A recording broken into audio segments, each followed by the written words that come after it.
নমস্কার বন্ধুরা, আজকে বানাবো আমি বাসন্তী পোলাও। তার জন্য প্রথমে নিয়ে নেব আমি 2 বাটি মতন বাসমতি চাল। চালটিকে প্রথমে আমি ধুয়ে নেব, তারপরে 1 থেকে 1.5 ঘন্টা মতন চালটিকে ভিজতে দেব।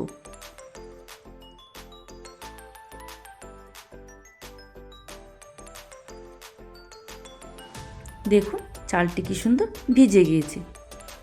তারপরে ধুয়ে 5 মিনিট মতন ঝাঁঝরিতে জল ঝরতে দেব। জলটি ঝরে গেলে একটি পাত্রে নিয়ে 1 চামচ মতো আদা বাটা দেব।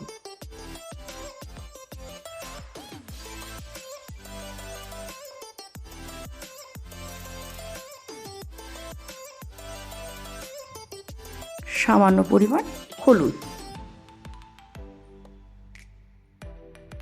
2 চামচ মতন ঘি, আর দেব কিছুটা পরিমাণ লবণ। তারপরে চালটিকে মাখিয়ে নেব।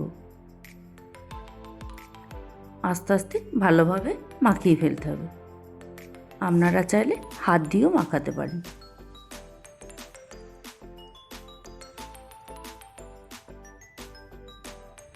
ভালো করে পুরো চালটিকে আমাকে মাখিয়ে ফেলতে হবে।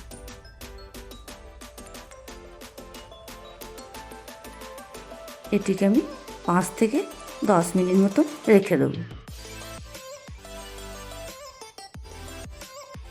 তারপরে একটি কড়াইয়ে 3 থেকে 4 চামচ মতো ঘি গরম করতে দেব।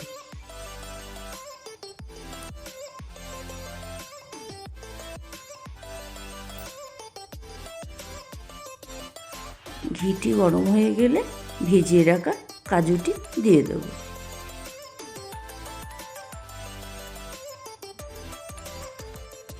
কাজুর পরিমাণ আপনাদের মতো, আপনারা যতটা দেবেন ততটা। কেউ 50, কেউ 75, কেউ 100।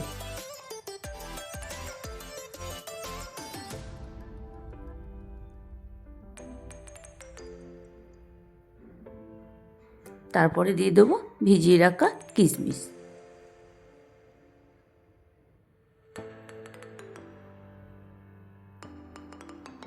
পুরো ভাজা হয়ে গেলে তুলে ফেলতে হবে।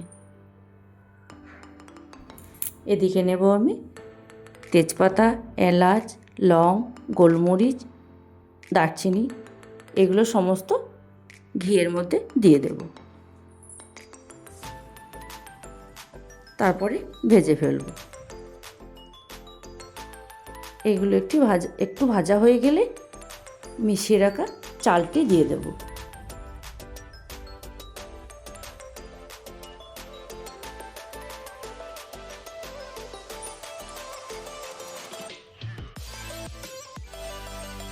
আস্তে আস্তে চালটি দিতে থাকব।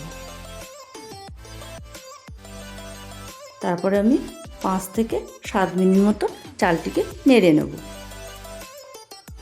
আমার নাড়া হয়ে গেছে, এবার জল অ্যাড করব। 2 বাটি চাল দিয়েছি, সেই হিসাবে আমি 4 বাটি জল দেব। তারপরে ভেজে রাখা কিশমিশ, কাজু মিশিয়ে দেব।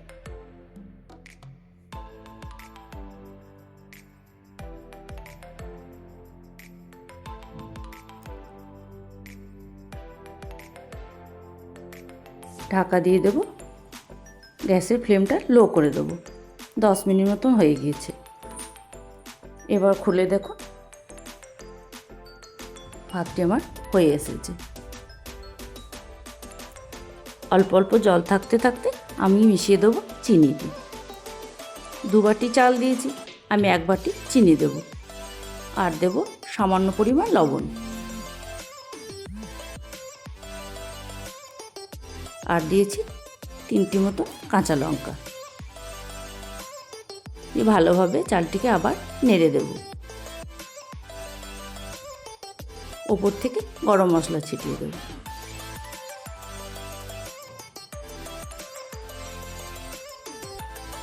আবার আমি ওটিকে 10 মিনিট মতো হতে দেব।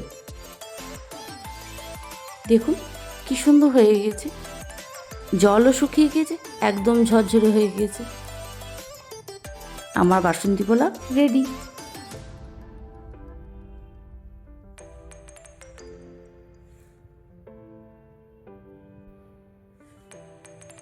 টাটা বন্ধুরা।